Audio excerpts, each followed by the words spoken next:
I had my master's degree. I was exceptional when it came to education. I was fantastic when it came to moving up the ranks in any profession.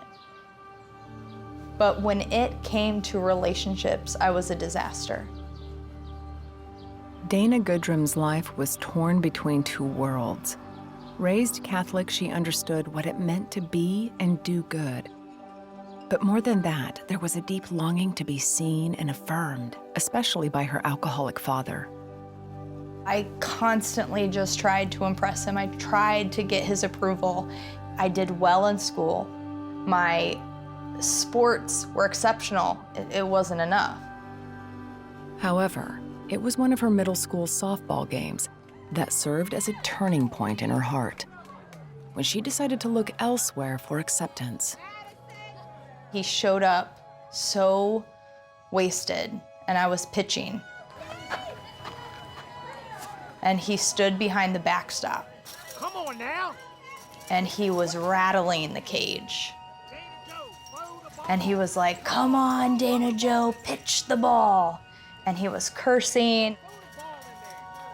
And I just thought about all the times that I wished he was there, and now he's there, and I wanted nothing but for him to just leave. Because of that, I remember seeking approval elsewhere. I was doing hard drugs at 14, and the drinking group is unfortunately where I found my relationships with men.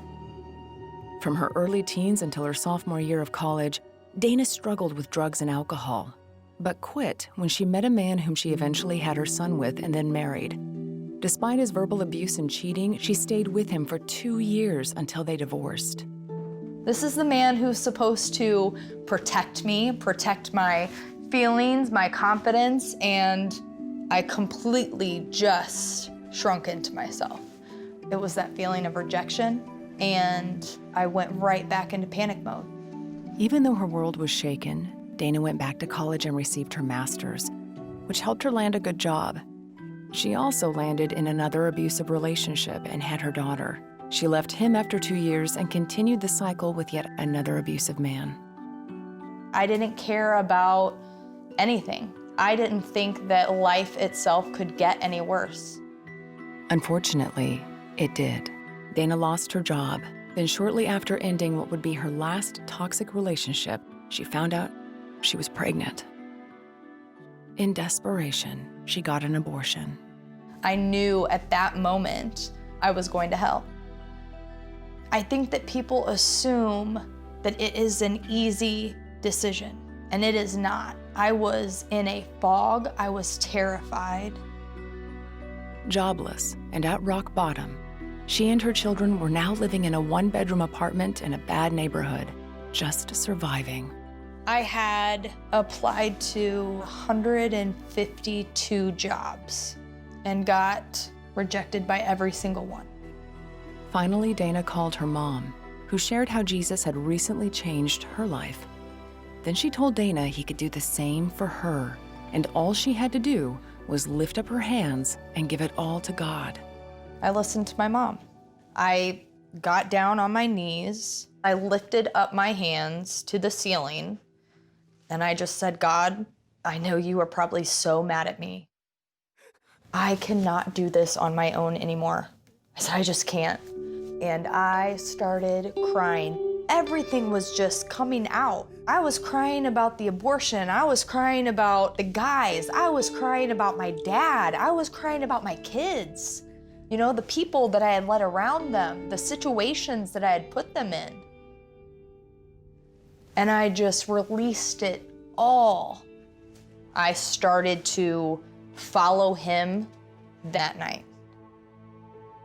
I woke up the next day and I got 2 phone calls with job offers the very next day. But bigger than that, it was me knowing, 1, that God heard me, and 2, that he wasn't mad at me, that I hadn't exceeded his grace, that I hadn't surpassed his mercy, that I wasn't going to hell.